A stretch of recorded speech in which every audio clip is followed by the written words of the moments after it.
மாணவிகளுக்கு அறத்தை சொல்லிக் கொடுத்து அவங்களுடைய வாழ்க்கையவே நல்வழிப்படுத்தக்கூடிய ஒரு மகத்தான இடத்துல இருக்கக்கூடிய ஆசிரியர் ஒருவர் தன்னுடைய மாணவிகள் கிட்ட பாலியல் சீண்டல்ல நடந்துகிட்ட ஒரு அதிர்ச்சி சம்பவம் நடந்திருக்கு. எங்க நடந்தது, அந்த ஆசிரியர் கைது செய்யப்பட்டாரா இல்லையா, இந்த சம்பவம் குறித்தான பின்னணி என்ன அப்படிங்கிறத விரிவா பார்க்கலாம்.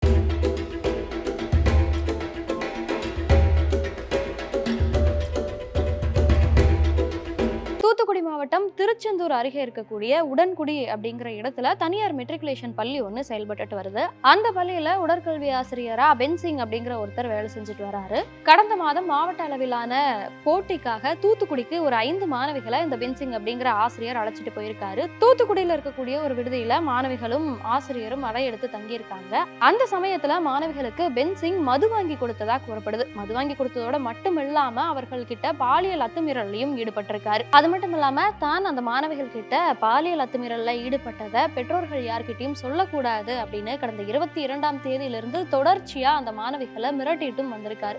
ரொம்பவுமே மன உளைச்சலுக்கு ஆளான மாணவிகள் எப்படியோ தைரியத்தை வரவழைச்சிட்டு தங்களுடைய பெற்றோர்கள் கிட்ட சொல்லியிருக்காங்க. இதை கேட்டு மிகவுமே அதிர்ச்சி அடைந்த பெற்றோர்கள் அந்த பள்ளி நிர்வாகத்துக்கிட்ட போய் கேட்டிருக்காங்க. ஆனா பள்ளி நிர்வாகம் தரப்பிலிருந்து எந்த ஒரு உரிய பதிலுமே அளிக்கப்படவில்லை அப்படின்னு சொல்லப்படுது. இந்த நிலையில இதனால கடும் ஆத்திரத்துக்கு உள்ளான பெற்றோர்கள் அந்த பள்ளியை நியாயம் கேட்டு முற்றுகையிட்டு இருக்காங்க. இதனால உடன்குடி பகுதியே மிகவும் பரபரப்புக்குள்ளா இருக்கு. தொடர்ந்து வந்த காவல்துறையினர் பெற்றோர்கள் கிட்ட பேச்சுவார்த்தை நடத்தி இருக்காங்க. ஆனா அந்த பேச்சுவார்த்தையில எந்த சுமூகமும் எட்டப்படவில்லை.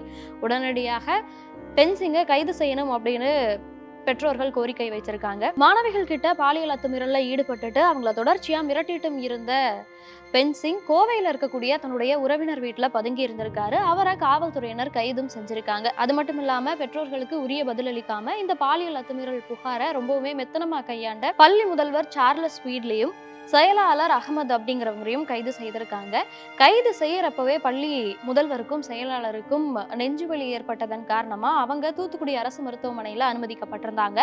இந்த நிலையில அங்கு வந்து அவங்கள ஆய்வு செய்த நீதிபதி அவங்களுக்கு முன்ஜாமீன் வழங்கி இருக்காரு. தொடர்ச்சியா பென்சிங் காவல்துறை கட்டுப்பாட்டுல இருக்காரு. தொடர்ந்து அவரிடம் விசாரணை நடைபெற்றுட்டு வருது. இது மட்டும் இல்லாம தற்போது 4ஆவதா ஒரு கல்லூரி மாணவர் மீதும் சந்தேகம் இருக்கு அப்படின்னு போலீசார் அவரை ரகசிய இடத்துல வச்சு விசாரிச்சுட்டு வரதாகவும் தகவல்கள் வெளியாகி இருக்கு.